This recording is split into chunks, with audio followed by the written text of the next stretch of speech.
Hello friends, good morning. आप देख रहे हैं आपका अपना और पाठशाला 2020 एजुकेशन चैनल। आज हम पढ़ेंगे 10 नवंबर 2020 के इंपॉर्टेंट करंट अफेयर क्वेश्चंस। प्रत्येक क्वेश्चन के बाद हम उस क्वेश्चन के बारे में डिटेल में जानेंगे और जो क्वेश्चन कल आपसे मालूम किया गया था आज उस क्वेश्चन के बारे में भी जानेंगे। तो यदि आप हमारे चैनल पर नए हैं तो चैनल को लाइक शेयर सब्सक्राइब करें और बेल आइकन को दबाना ना भूलें, जिससे हमारे हर क्लास की नोटिफिकेशन आपको मिलती रहेगी। और इस वीडियो के PDF का लिंक आपको डिस्क्रिप्शन बॉक्स में मिल जाएगा। तो चलते हैं अपने क्वेश्चन की तरफ।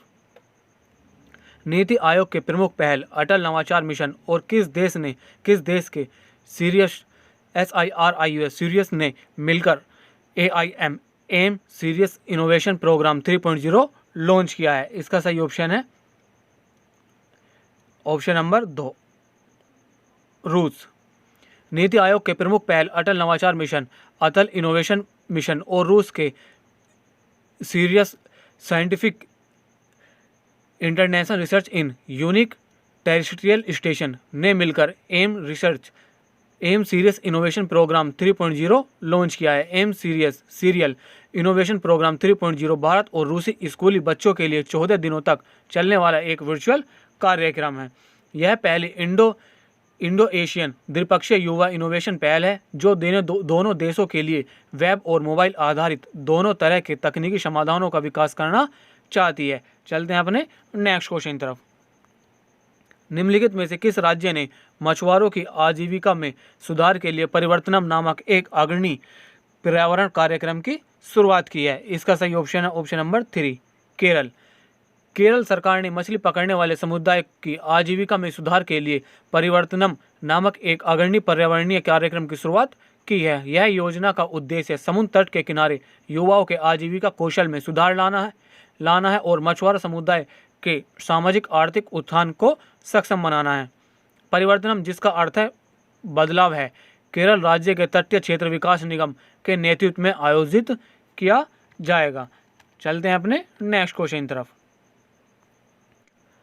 जहाजरानी यानी शिपिंग मंत्रालय का नाम बदलकर मिनिस्ट्री ऑफ स्पोर्ट्स, शिपिंग और वाटरवेज रखने की घोषणा निम्न में से किसने की है? इसका सही ऑप्शन नंबर 4, नरेंद्र मोदी। इसकी घोषणा प्रधानमंत्री नरेंद्र मोदी ने 8 नवंबर 2020 को गुजरात के Hazira RoPax terminal launch event और हजीरा और घोघा के बीच रोपैक्स नौका सेवा को हरी झंडी दिखाकर रवाना के दौरान की, जिससे दोनों स्थानों के बीच की 370 किलोमीटर की दूरी समुद्री मार्ग से घटकर दूरी 90 किलोमीटर हो जाएगी। साथ इस सेवा से इन दोनों स्थानों के बीच लगने वाला यात्रा समय 10 से 12 घंटे घटकर केवल 4 घंटे हो जाएगा। यह फेरी प्रतिदिन 3 यात्राएं, सालाना 5 लाख यात्रियों की आवाजाही, 80,000 यात्री वाहनों, 50,000 दोपहिया वाहनों और 30,000 ट्रकों के परिवहन को सक्षम बनाएगी। जहाजरानी मंत्रालय के राज्य मंत्री हैं मनसुख एल मंडाविली। चलते हैं अपने नेक्स्ट क्वेश्चन की तरफ। नवंबर 2020 में निम्न में से कौन वाराणसी में 600 करोड़ रुपए से अधिक की विकास परियोजना का उद्घाटन करेंगे? इसका सही ऑप्शन है ऑप्शन नंबर 2, नरेंद्र मोदी।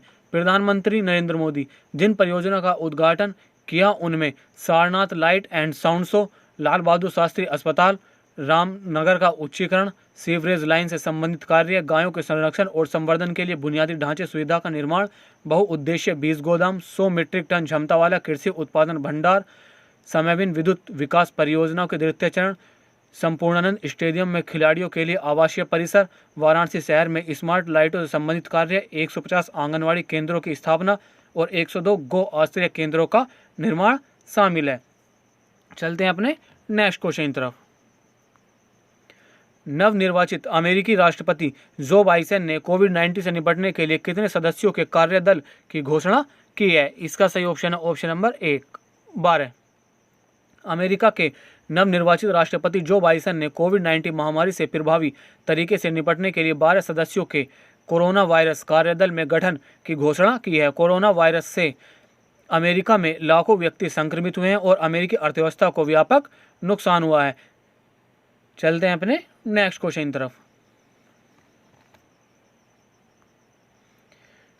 नवंबर 2020 में डेनिल मेदवेदेव ने पेरिस मास्टर्स टेनिस का खिताब जीता है। वह निम्नलिखित में से किस देश के मूल निवासी हैं? इसका सही आंसर है ऑप्शन नंबर 4, रूस। रूस के डेनिस मेदवेदेव ने जर्मनी में अलेक्जेंडर ज्वेरेव को 5-7, 6-4, 6-1 से हराकर पेरिस मास्टर टेनिस का खिताब जीत लिया है। विश्व में 5वें नंबर के खिलाड़ी मेदवेदेव का यह 8वां ATP खिताब है। दुनिया के 7वें नंबर के खिलाड़ी जर्मनी के ज्वेरेव ने सेमीफाइनल में दूसरे नंबर के खिलाड़ी राफेल नडाल को हराया था। रूस के तीसरे वरीयता प्राप्त खिलाड़ी मेदवेदेव ने 2 घंटे 7 मिनट में फाइनल मैच जीता। चलते हैं अपने नेक्स्ट क्वेश्चन तरफ। नवंबर 2020 में निम्नलिखित में से किस राज्य में भारत की पहली सौर आधारित जलापूर्ति परियोजना का शुभारंभ हुआ है? इसका सही ऑप्शन है ऑप्शन नंबर 3, अरुणाचल प्रदेश। केंद्रीय जल शक्ति मंत्री गजेंद्र सिंह शेखावत ने अरुणाचल प्रदेश में भारत की पहली सौर आधारित एकीकृत बहुग्राम जल आपूर्ति परियोजना का शुभारंभ किया है। सौर आधारित लिफ्ट जलापूर्ति परियोजना देश में अपनी तरह की पहली परियोजना है, जिसे 28.50 करोड़ रुपए की लागत से शुरू किया गया। हालांकि इस तरह की परियोजना देश के अन्य हिस्सों में भी शुरू की जाएंगी। अरुणाचल प्रदेश के मुख्यमंत्री हैं पेमा खांडू और राज्यपाल हैं BD मिश्रा। चलते हैं अपने नेक्स्ट क्वेश्चन तरफ। निम्नलिखित में से किस राज्य में शिक्षा विभाग लगभग 70 लाख छात्रों के लिए आधार नामांकन अभियान शुरू करेगा? इसका सही ऑप्शन है ऑप्शन नंबर 1, असम। असम में शिक्षा विभाग लगभग 70 लाख छात्रों के लिए आधार नामांकन अभियान शुरू करेगा। इस अभियान में 6 से 18 वर्ष के सभी सरकारी और निजी स्कूली छात्र शामिल होंगे। सभी उपायुक्त अपने अपने जिलों में मुफ्त आधार नामांकन अभियान का शुभारंभ करेंगे। इस अभियान को मार्च 2021 तक पूरा होने की उम्मीद है। चलते हैं अपने नेक्स्ट क्वेश्चन तरफ। ये क्वेश्चन वो है जो कल आपसे मालूम किया गया था। नवंबर 2020 में भारत और इटली ने एक आभासी द्विपक्षीय सम्मेलन के बाद विभिन्न क्षेत्रों में कितने समझौतों पर हस्ताक्षर किए हैं? इसका आंसर है 15 समझौतों पर। हस्ताक्षर किए गए समझौते ऊर्जा, जहाज निर्माण और मीडिया क्षेत्र सहित विविध क्षेत्रों में सहयोग प्रदान करेंगे। शिखर सम्मेलन ने दोनों नेताओं को द्विपक्षीय संबंधों के व्यापक ढांचे की व्यापक समीक्षा करने का अवसर प्रदान किया है। इटली की राजधानी रोम और मुद्रा है इतावली लीरा और राष्ट्रपति हैं सर्जियो माटारेल। चलते हैं अपने नेक्स्ट क्वेश्चन तरफ।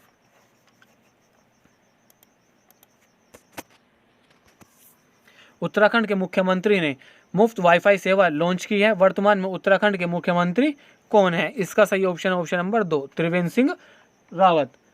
उत्तराखंड के मुख्यमंत्री त्रिवेंद्र सिंह रावत ने सभी राजकीय महाविद्यालयों और विश्वविद्यालयों के लिए मुफ्त high speed wifi internet connectivity का शुभारंभ किया है। उच्च गति इंटरनेट कनेक्टिविटी के साथ कॉलेजों विश्वविद्यालयों को जोड़कर देश का पहला राज्य बनने पर रावत ने लोगों को बधाई दी है।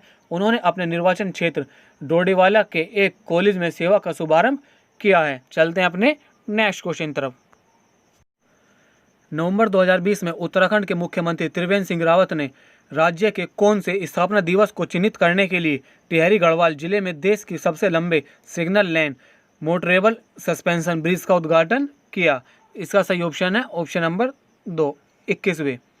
मुख्यमंत्री त्रिवेंद्र सिंह रावत ने राज्य के 21वें स्थापना दिवस को चिन्हित करने के लिए टिहरी गढ़वाल जिले में देश के सबसे लंबे सिग्नल लेन मोटरेबल सस्पेंशन ब्रिज का उद्घाटन किया। रावत ने कैबिनेट मंत्री सुबोध उनियाल, धन सिंह रावत और अन्य अधिकारियों की मौजूदगी में 725 मीटर लंबे डोबारा चांटी सस्पेंशन ब्रिज का उद्घाटन किया। चलते हैं अपने नेक्स्ट क्वेश्चन तरफ।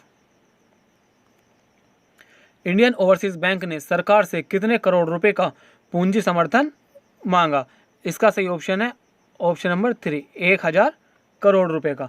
इंडियन ओवरसीज बैंक IOB ने किसी भी जरूरत के लिए बफर बनाने के लिए सरकार से लगभग 1000 करोड़ रुपए का पूंजी समर्थन मांगा है। राज्य के स्वामित्व वाले ऋणदाता, जिसने पिछले 3 लगातार तिमाहियों में लाभ कमाया है, उम्मीद करता है कि चालू वित्त वर्ष के शेष हिस्से में रिकवरी में सुधार और कारोबार में वृद्धि पर ध्यान केंद्रित करते हुए लाभ जारी रखेगा। चलते हैं अपने नेक्स्ट क्वेश्चन तरफ।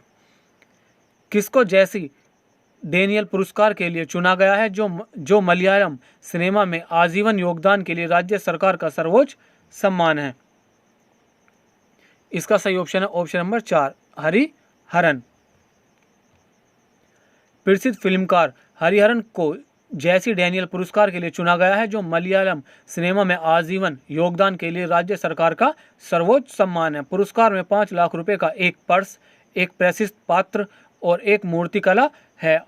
आलोचकों की प्रशंसा पाने वाले कुछ उल्लेखनीय कार्यों में पंचाग्नि, ओरुवडक्कन वीरगधा, नागा कशांथलगल और सरगम शामिल हैं। चलते हैं अपने नेक्स्ट क्वेश्चन की तरफ। पबजी मोबाइल अब निम्न में से किस पर होस्ट किया जाएगा? इसका सही ऑप्शन है option number 4, Azzur cloud platform. PUBG mobile अब माइक्रोसॉफ्ट के अजूर क्लाउड प्लेटफॉर्म पर होस्ट किया जाएगा। पबजी कॉर्प के मालिक दक्षिण कोरिया की कंपनी क्राफ्टन इंक ने माइक्रोसॉफ्ट के साथ एक समझौते की घोषणा की है। क्राफ्टन और उसकी सहायक कंपनियों द्वारा सीधे संचालित उत्पादों को माइक्रोसॉफ्ट की क्लाउड सेवा पर होस्ट किया जाएगा। इसमें पबजी मोबाइल शामिल है, जिसे भारत सरकार ने सितंबर 2020 में प्रतिबंधित कर दिया था। चलते हैं अपने नेक्स्ट क्वेश्चन तरफ। किस राज्य ने जेल के कैदियों के बच्चों की शिक्षा के लिए वित्तीय सहायता के रूप में 20 लाख रुपए का फंड दिया है? इसका सही ऑप्शन है ऑप्शन नंबर 3, केरल। केरल सरकार ने जेल के कैदियों के बच्चों की शिक्षा के लिए वित्तीय सहायता के रूप में 20 लाख रुपए का फंड दिया है। उनकी बुनियादी शिक्षा की सहायता के लिए कुल 15 लाख और उनके पेशेवर अध्ययन के लिए 5 लाख सहायक के रूप में अनुमोदित किए गए हैं। इन सभी बच्चों को समाज की मुख्यधारा में लाने के उद्देश्य से सहायक सेवाओं के हिस्से के रूप में सहायता प्रदान की जाती है। केरल के मुख्यमंत्री पिनाराई विजयन, राज्यपाल हैं आरिफ मोहम्मद खान। चलते हैं अपने नेक्स्ट क्वेश्चन तरफ। निम्नलिखित में से किसने 9 नवंबर 2020 को दिल्ली में डीआरडीओ में एंटी सैटेलाइट मिसाइल प्रणाली की एक मॉडल का उद्घाटन किया है? इसका सही ऑप्शन है ऑप्शन नंबर 3, राजनाथ सिंह। चलते हैं अपने नेक्स्ट क्वेश्चन की तरफ। सुदर्शन रतन का कोविड-19 के कारण निधन हो गया, वह किस क्षेत्र से संबंधित थे? इस क्वेश्चन का आंसर आप सभी लोगों को कमेंट बॉक्स में देना है। और यदि आपको हमारी क्लास अच्छी लगी हो तो क्लास को लाइक शेयर सब्सक्राइब करें। और आज की क्लास हमारी यहीं पर समाप्त होती है। मिलते हैं कल को नेक्स्ट वीडियो के साथ।